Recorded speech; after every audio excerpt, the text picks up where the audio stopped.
Hey everyone, welcome back to our channel. If you're new here, please subscribe. I'd really love that. If you're returning, how are you today? This is probably going to be a very long video, but there's a reason behind it, okay? We've been talking about inflation and shortages, long-term, short-term, the meaning behind a lot of things, okay? But I really want to go into some detail here, okay? And I really need for you guys to see what's really, really, truly going on out there, all right? And this is not just in my area. This is in other areas, okay? When you guys send me pictures, I get blown away. Okay, and the pictures that I'm going to put in this video, you are literally going to,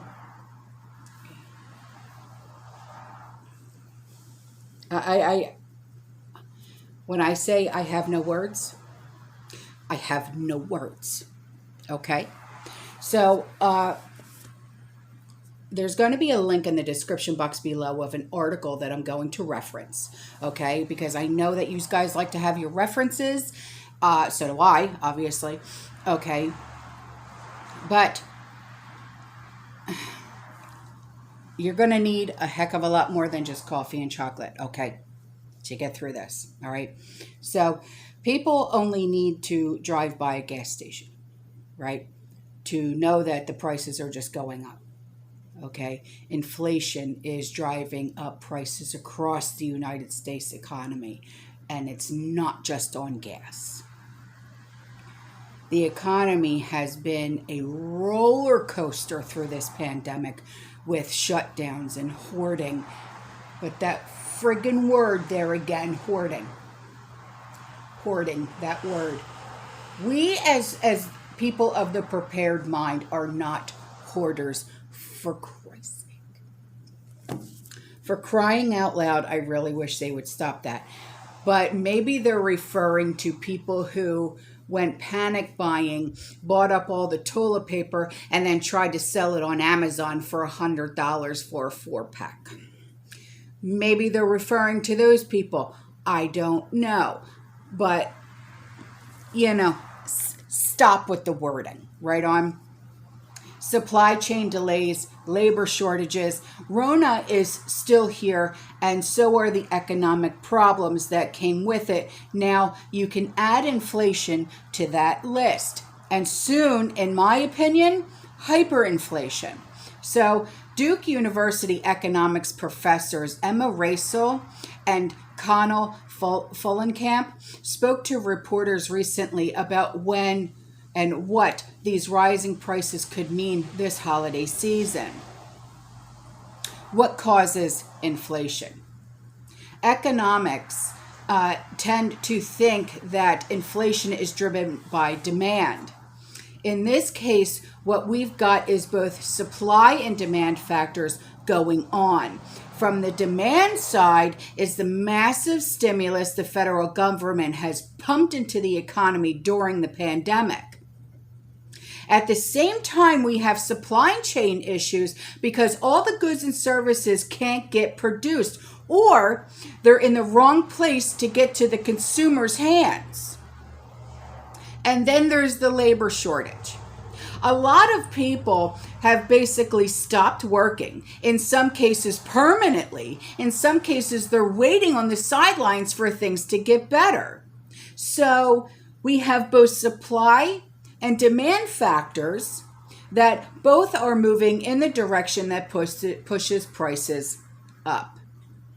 Now, can inflation be controlled? Inflation is notoriously hard to control, but both economists have said that a new variant like this Omicron, or however you say it, I'm sure I'm pronouncing it wrong, or another spike in cases could actually relieve some of the pressure on prices.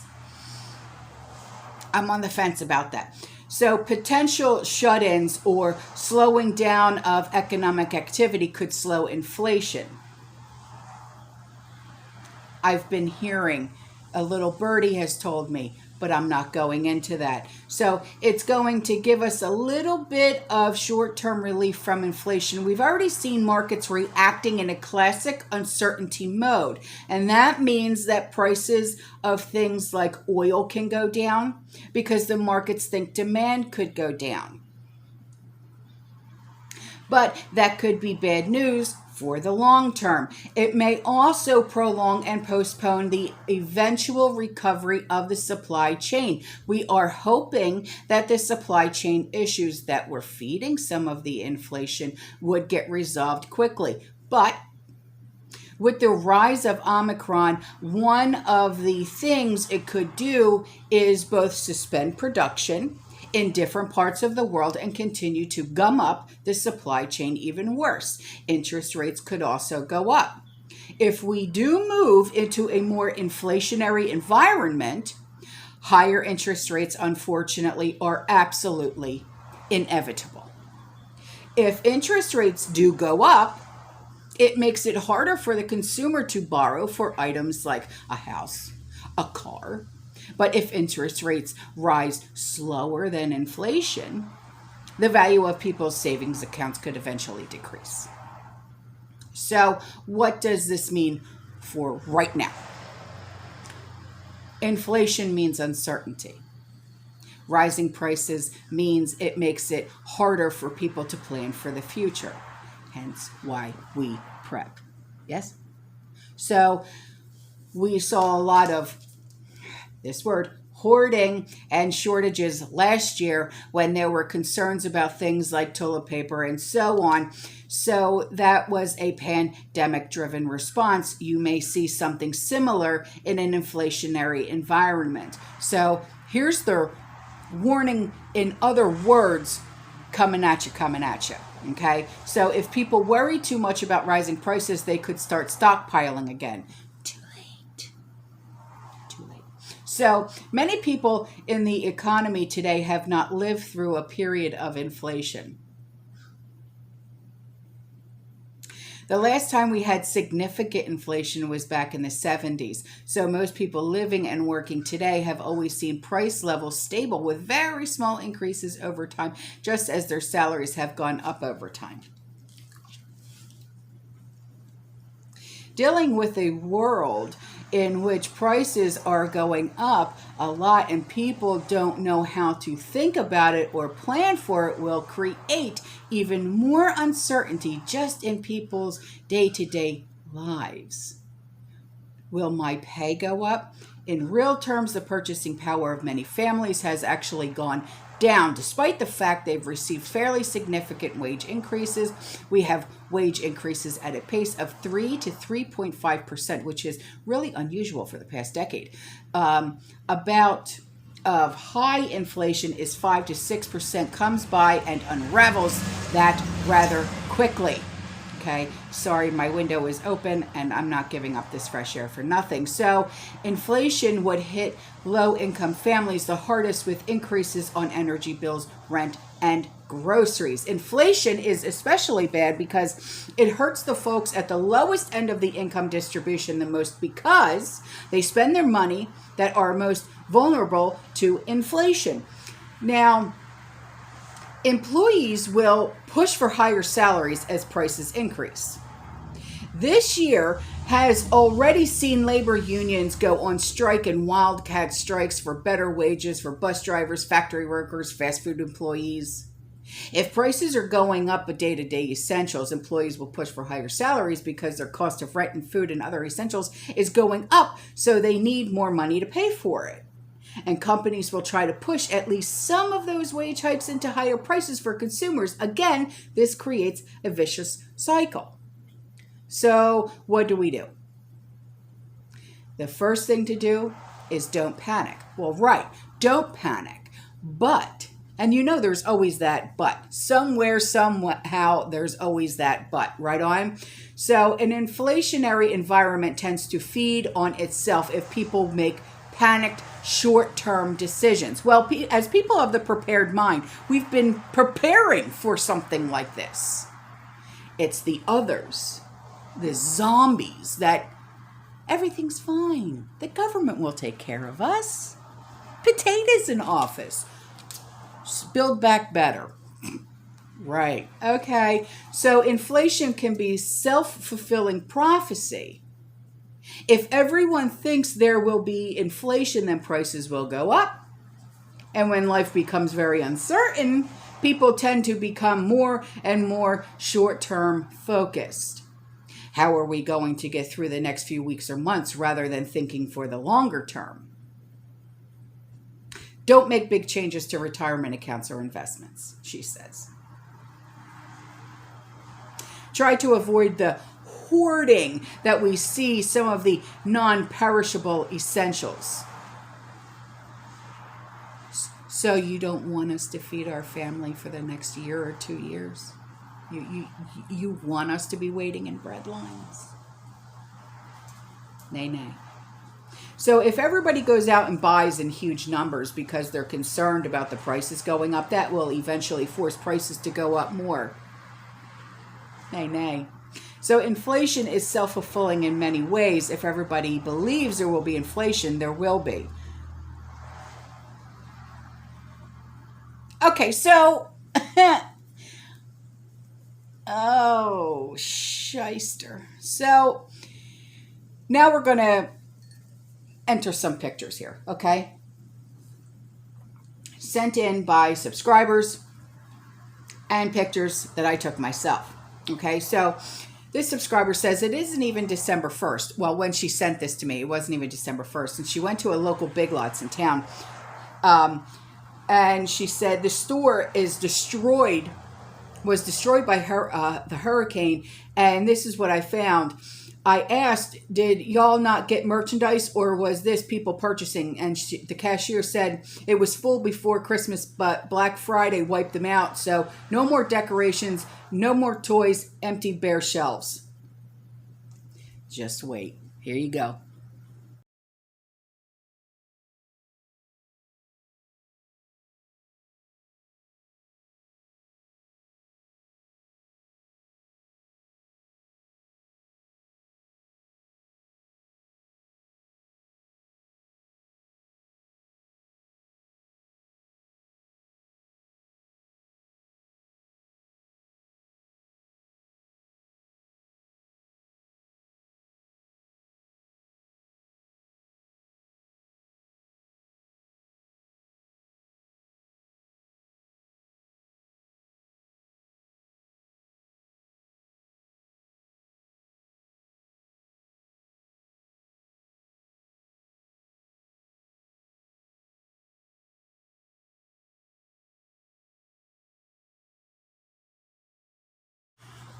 And these are from another subscriber.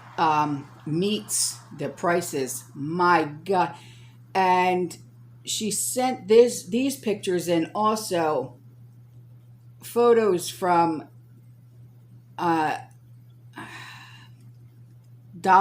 it's a dollar store, Dollar General, Family Dollar, I'm not sure, but empty, empty, empty. So here they come.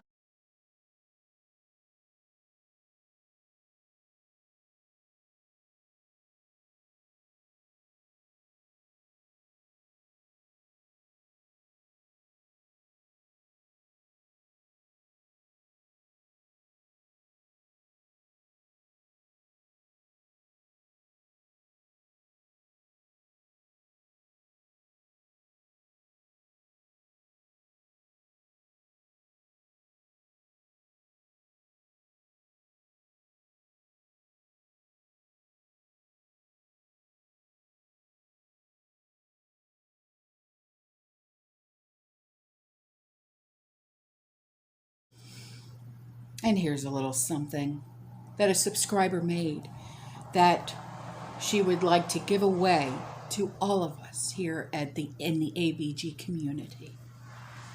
She is so thoughtful. She said it's the new Christmas perspective. Here you go.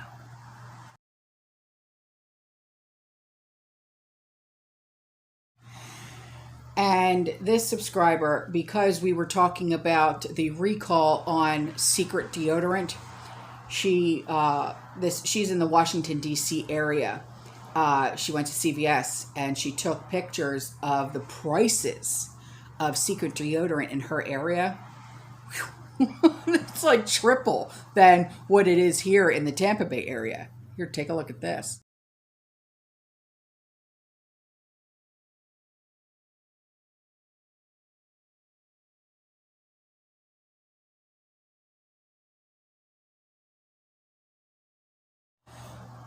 Okay, so this was sent to me from a subscriber. And she said, my husband and I received this message from our credit union. It's not at all unusual that they perform maintenance on the online banking portal. This has always been done on a Sunday night into the early hours of Monday morning. When logging into our banking portal, a banner would come up letting us know that the scheduled maintenance would be occurring and that we would not be able to access our online portal. However, this is totally different. Maintenance has never been done on a weekday.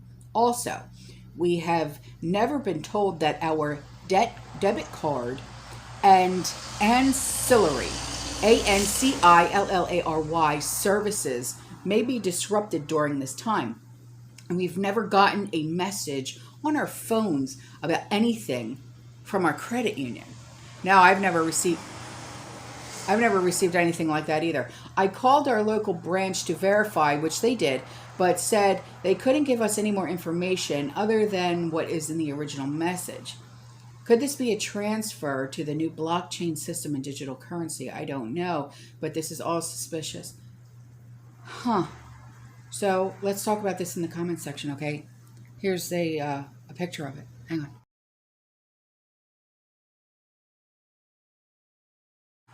Okay, so this, right? This was sent to me, and he said, here's a screen capture, okay, of the national debt clock as it crossed 28 trillion at 11 a.m. yesterday. I'm sending it to you in case you would like to include it in one of your videos. Yeah, thank you, honey. Ooh, shyster.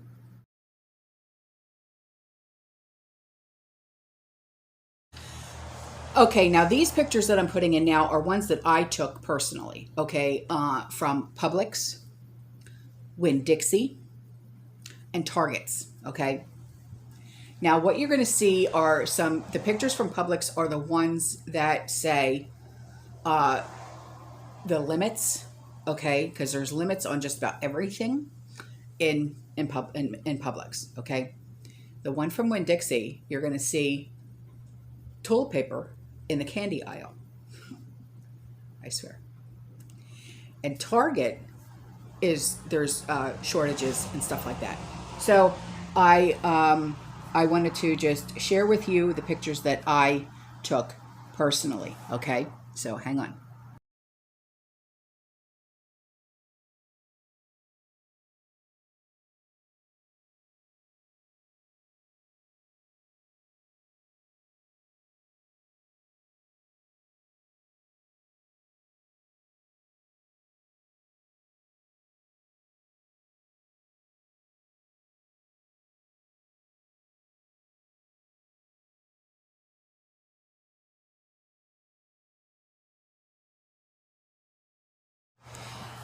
Okay, so now this picture that I'm sending to you, okay, is meat that was taken at Costco. When you see this, you're going to flip. That's all I'm saying. Hang on.